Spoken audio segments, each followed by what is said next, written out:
Chapter 24. As Jesus left and was going out of the temple, his disciples came up and called his attention to its buildings. He replied to them, "Do you see all these things? Truly I tell you, not one stone will be left here on another that will not be thrown down." While he was sitting on the Mount of Olives, the disciples approached him privately and said, "Tell us, when will these things happen? And what is the sign of your coming and of the end of the age?" Jesus replied to them, "Watch out that no one deceives you. For many will come in my name, saying, 'I am the Messiah,' and they will deceive many. You are going to hear of wars and rumors of wars. See that you are not alarmed, because these things must take place, but the end is not yet. For nation will rise up against nation, and kingdom against kingdom. There will be famines and earthquakes in various places. All these events are the beginning of labor pains. Then they will hand you over to be persecuted, and they will kill you. You will be hated by all nations because of my name. Then many will fall away, betray one another, and hate one another. Many false prophets will rise up and deceive many. Because lawlessness will multiply, the love of many will grow cold, but the one who endures to the end will be saved. This good news of the kingdom will be proclaimed in all the world as a testimony to all nations, and then the end will come. So when you see the abomination of desolation, spoken of by the prophet Daniel, standing in the holy place, let the reader understand. Then those in Judea must flee to the mountains. A man on the housetop must not come down to get things out of his house, and a man in the field must not go back to get his coat. Woe to pregnant women and nursing mothers in those days.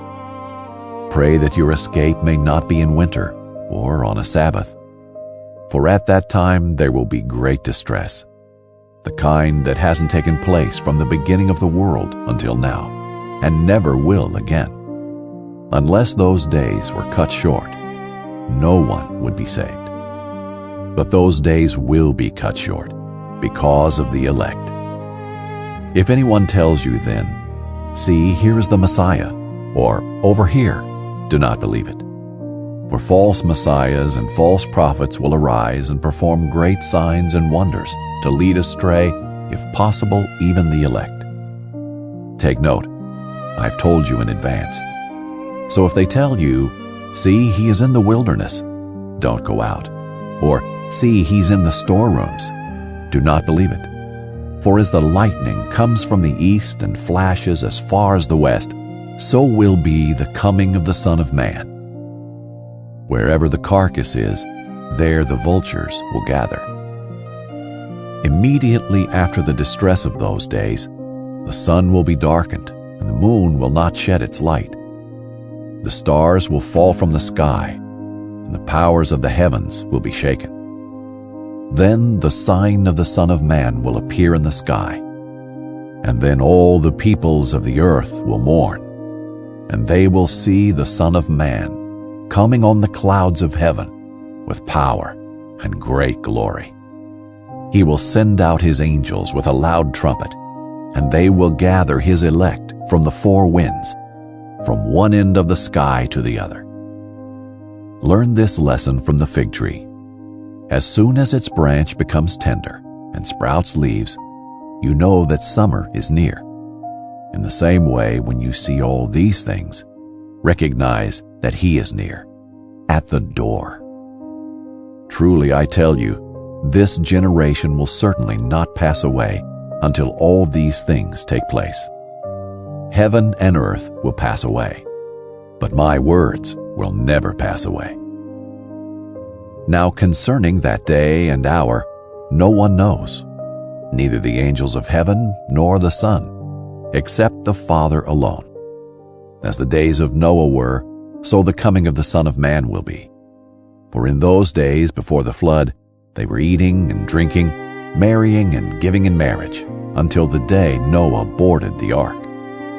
They didn't know until the flood came and swept them all away. This is the way the coming of the Son of Man will be. Then 2 men will be in the field. One will be taken and one left. 2 women will be grinding grain with a handmill. One will be taken and one left. Therefore be alert, since you don't know what day your Lord is coming. But know this, if the homeowner had known what time the thief was coming, he would have stayed alert and not let his house be broken into. This is why you are also to be ready, because the Son of Man is coming at an hour you do not expect.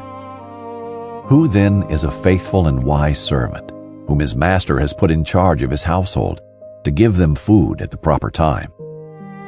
Blessed is that servant whom the master finds doing his job when he comes. Truly, I tell you, he will put him in charge of all his possessions.